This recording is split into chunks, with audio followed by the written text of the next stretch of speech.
भारत का मैन्युफैक्चरिंग क्षेत्र आज एक बड़े बदलाव के दौर से गुजर रहा है।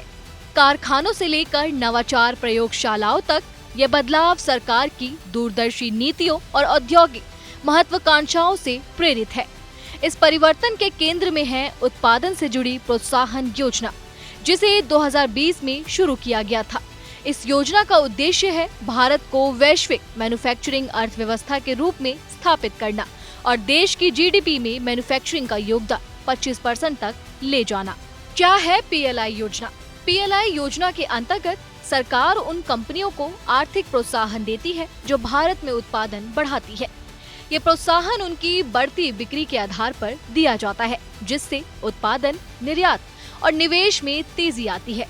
शुरुआत में ये योजना केवल 3 क्षेत्रों के लिए शुरू की गई थी, लेकिन इसकी सफलता को देखते हुए अब यह 14 प्रमुख क्षेत्रों को कवर करती है, जैसे mobile phone, electronics, automobile, pharma, खाद्य प्रसंस्करण, कपड़ा, सौर ऊर्जा, सेमीकंडक्टर और ड्रोन। सरकार ने इस योजना के लिए 1.97 लाख करोड़ का विशाल पैकेज रखा है। अगस्त 2025 तक इस योजना के तहत 806 कंपनियों को मंजूरी दी जा चुकी है और कुल प्रतिबद्ध निवेश 1.76 लाख करोड़ तक पहुंच चुका है। यह योजना भारत को आत्मनिर्भर बनाने की दिशा में एक मजबूत कड़ी है और मेक इन इंडिया को हकीकत में बदलने का प्रभावी प्रयास है। कैसे हुई शुरुआत और क्या रहा विकास? इस योजना की शुरुआत अप्रैल 2020 में मोबाइल, दवाओं के कच्चे माल और चिकित्सा उपकरणों से हुई थी। फिर इसे ऑटो, टेक्सटाइल, इलेक्ट्रॉनिक्स, विशेष स्टील और सफेद वस्तुओं जैसे क्षेत्रों तक विस्तार दिया गया। योजना को व्यापक समर्थन मिला और हर क्षेत्र में बड़े निवेश, तेज उत्पादन और निर्यात में बढ़ोतरी देखने को मिली। इलेक्ट्रॉनिक्स उत्पादन में तो 146% की वृद्धि दर्ज की गई, जहां 2020-21 में 2.13 लाख करोड़ से बढ़कर 2024-25 में 5.25 लाख करोड़ रुपए तक पहुंच गया। सेक्टर दर सेक्टर बदलाव। ऑटोमोबाइल सेक्टर में 67,000 करोड़ से अधिक का निवेश आकर्षित हुआ है और अब तक 28,000 से ज्यादा रोजगार पैदा हो चुके हैं। यह क्षेत्र खास तौर पर इलेक्ट्रिक वाहनों और एडवांस टेक्नोलॉजी में आत्मनिर्भरता की दिशा में तेजी से बढ़ रहा है। फार्मास्यूटिकल उद्योग, जो पहले आयात पर निर्भर था, अब पीएलआई योजना की बदौलत निर्यात बन चुका है। सिर्फ 3 वर्षों में यह क्षेत्र 2.66 लाख करोड़ की बिक्री और 1.7 लाख करोड़ के निर्यात तक पहुंच चुका है। फूड प्रोसेसिंग में अब तक 8,900 करोड़ का निवेश हो चुका है और यह क्षेत्र ग्रामीण उद्यमिता, निर्यात और खाद्य सुरक्षा को मजबूती दे रहा है। सेमीकंडक्टर क्षेत्र में भारत सेमीकंडक्टर मिशन के तहत 6 परियोजनाएं पहले से स्वीकृत हैं और हाल ही में उड़ीसा, पंजाब और आंध्र प्रदेश में 4 नए यूनिट्स को भी मंजूरी दी गई है। इससे भारत का इलेक्ट्रॉनिक इकोसिस्टम और मजबूत होगा।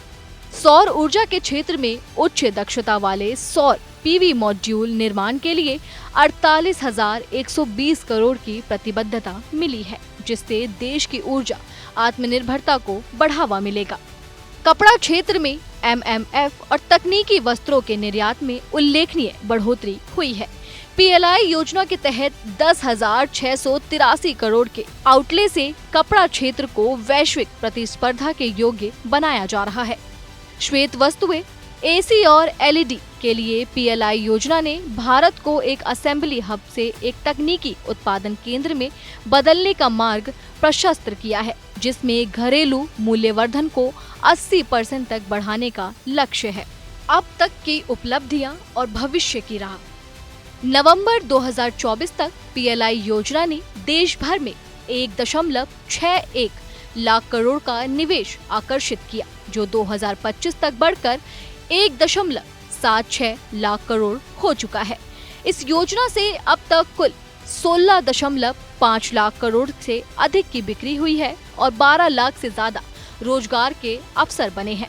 साथ ही इस योजना ने टीयर 2 और टीयर 3 शहरों में औद्योगिक विकास और एफडीआई को बढ़ावा दिया है। एमएसएमई सेक्टर को भी इससे बड़ी ताकत मिली है। क्योंकि पीएलआई से जुड़ी बड़ी कंपनियां अपने लिए सप्लाई चेन विकसित कर रही हैं, जिससे हजारों छोटे और मध्यम उद्यमों को नए अवसर मिल रहे हैं। पीएलआई योजना केवल एक वित्तीय स्कीम नहीं, बल्कि भारत की औद्योगिक संरचना को बदलने का एक क्रांतिकारी प्रयास है। यह योजना दिखाती है कि जब दूरदर्शी नीतियां, सही प्रोत्साहन और मजबूत क्रियान्वयन साथ आते हैं, तो भारत न केवल घरेलू जरूरतों को पूरा करता है, बल्कि वैश्विक मंच पर अपनी मजबूत उपस्थिति भी दर्ज कराता है। आज भारत न सिर्फ निर्माण कर रहा है, बल्कि भविष्य की तकनीकों का नेतृत्व भी कर रहा है, और इस बदलाव की नींव है उत्पादन आधारित प्रोत्साहन योजना।